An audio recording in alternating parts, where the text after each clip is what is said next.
You gotta give me a minute. I had a long day. I am a thriving former angry black man. Now this anger, like I was angry. I was a whole stereotype, the whole stereotype, and I still have those remnants. But I'm at the beginning of a thrive session, coming from a survival.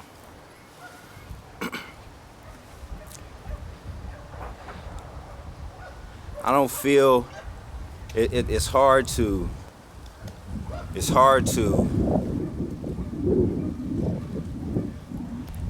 feel complaining. I got a homeboy just got shot 4 times, drinking himself to death.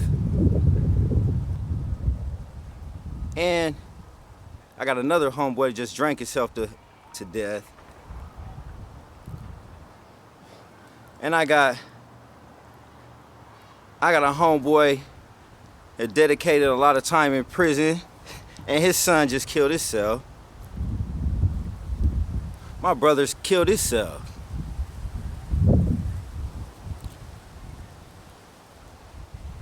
And the dude that's still alive, he's complaining. Well, what you complaining about, homeboy? You still got both your parents, your wife, your kids. My dad died when I was 14. My mom died 1 year before my brother, who committed suicide. And both of them while I was in the process. So what you complaining about? You still got everything. But you can't tell them that. How you gonna tell them that? How you gonna? What do you say? So we go through the process. I don't know. You know, that's just what I've been on. That's just what I've been on this week. I can't. It's hard for me to relate. It's hard for me to have empathy, Holmes, because I had to flip my method of operation to be successful in life. To try to be successful in life again. I had to figure out a different way to operate, because all the pain started to feel like the same to me. All the death felt like the same as a cuss out, felt like the same as somebody beat my ass, felt like the same as, it all felt the same to me. I had to scrub it, whatever. Okay, this is gonna make me end up like my brother. Fuck that. Can't go out like that, but what's the answer? Who got the answer to that one? Like, when you're depressed and you're going through your whole thing, and everything that you was working for, everything that you was, so, that you felt, this, yeah, I'm out here, and I'm, my family and this and that, right? But then they're not there, and then you get a method of operation after that. Nobody had that answer for me. I had to get that myself. It wasn't nobody that could holler at me about that. I'm not cognizant of time. How much I got? It's a counter.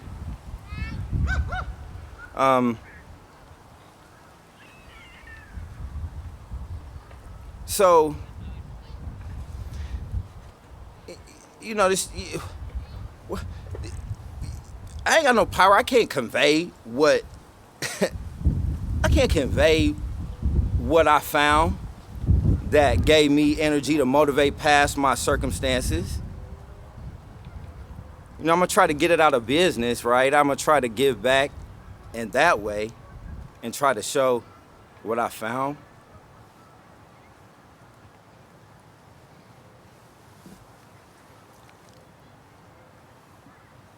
I mean, damn, bro, you...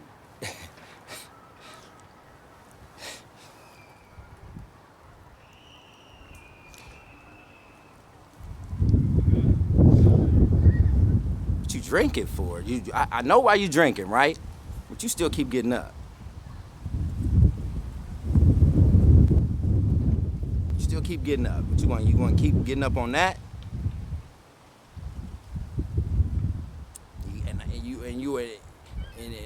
But I gotta sit in my pocket and no judge. You can't be judged, 'cause I don't want to be judged. I don't want nobody to judge me.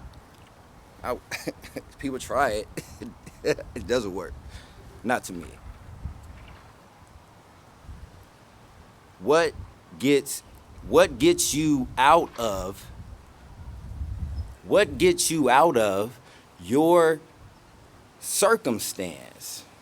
You ain't in charge of your circumstances. You are not in charge. I'm not in charge of being black. I didn't wake up and say somebody, make him black. Make Marshall black. I didn't even asked for my name. It was on me to do something with it, right? So after these deaths, after suffering several casualties in business, and then try to motivate and learn something else, technology in Silicon Valley. Fuck it, I'm gonna move. I was in LA, I was frustrated. I'm gonna move to the Bay. I'll be an Uber driver before I deal with this again. And in a minute, that sounded like a great idea. I had barely got on the plane. My homeboy was like, man, Marshall, just get on the plane. I'm stuck in Fort Wayne, Indiana, in the hood, surrounded by my homeboys that I've known from school.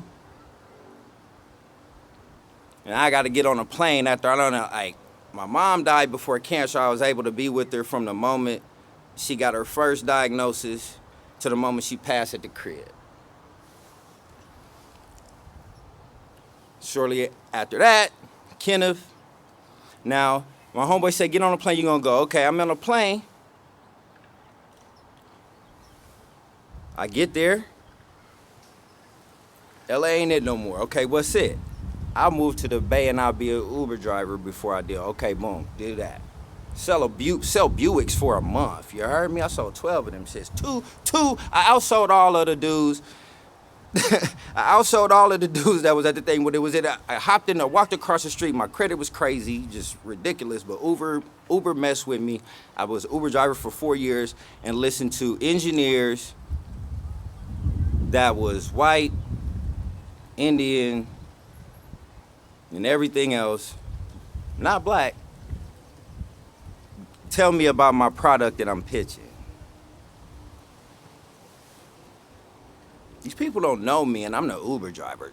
17,000 trips, 18,000, like 20,000 by the time you get an Uber, Lyft, Instacart, whatever. Some of the most interesting things you find out when people judge you because you're driving them around in the car. But I gotta be cognizant of all this death that I just got through with, and the fact that I'm not the shit that they're describing me as or viewing me as while they're talking to me like this. I'm in it for the game, homeboy. I'm in it for the business. I gotta get over my stereotype about racism. What I thought it was, I was black. What I thought it was to be black. If I wanna get the business, if I wanna be successful, if I wanna be different, then the people that was judging me said that I was. I'm gonna go subject myself to this. And I needed it. I needed to be humble because things came easy to me prior to that. During the first year sucked, the second year sucked, the third year, 6 to 10 hours a day, 6 days a week. 4 years straight. The things that you gotta change, that I had to change about myself to be successful on that mission, to be able to do my give back and to be able to be successful at what I was gonna call a career, be serious about it and be different than that's what I found. Cause I lost the motivation after everybody died. It was keep going after that. And it was learning to turn that anger, this constant love and war, the highs of the love and the lows of the war, into the process and depersonalize this shit altogether. And so that's what I'm trying to give back. That's what I'm trying to talk to the homie about. Is what you gonna talk about? Like, and I'm not talking, I'd rather show you. So after the love and the war for me came the process, and that was what helped me recover from the anger and start to thrive. And that's my time.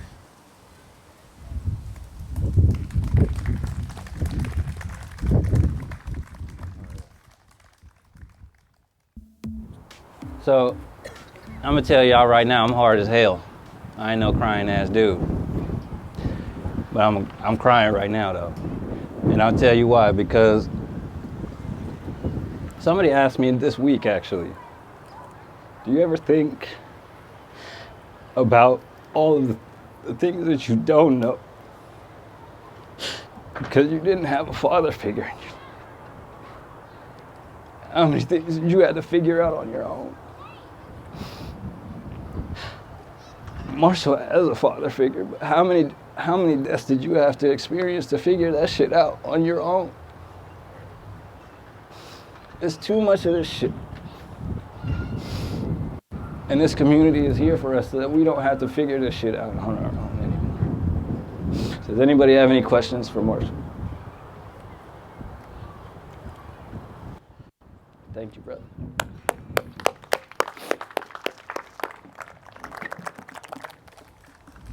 I'm lying, I'm a crying ass nigga. This is what I do. I get all them people's emotions and they're like, yeah.